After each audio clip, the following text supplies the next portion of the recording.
ఆంధ్రప్రదేశ్లో రాతియుగం నడుస్తుంది, స్వర్ణయుగం తెస్తామంటూ చంద్రబాబు గారు చెప్తుంటే 2014, 19, 19, 24 పాలన చూడండి.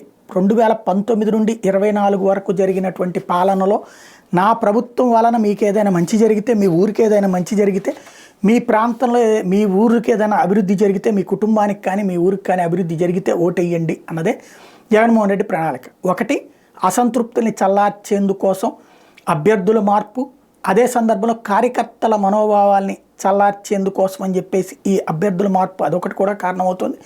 ఓవరాల్గా చూస్తే రాబోయేటువంటి రాజకీయాల్లో కీలకమైనటువంటిది తన పాలనని చూసి ఓటెయ్యమని అడుగుతున్నాడు జగన్మోహన్ రెడ్డి.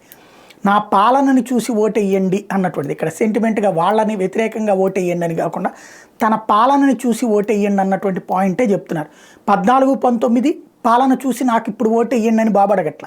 జగన్ పాలన బాగాలేదు కాబట్టి నాకు ఓటేయమని అడుగుతున్నటువంటి సందర్భంలో చంద్రబాబు పాలన బాగాలేదు కాబట్టి నాకు ఓటేయండి అని కాకుండా నా పాలన బాగుంటేనే ఓటేయండి అని అడుగుతున్నాడు. ఇది కీలకమైనటువంటి అంశం రాబోయే ఎన్నికల్లో.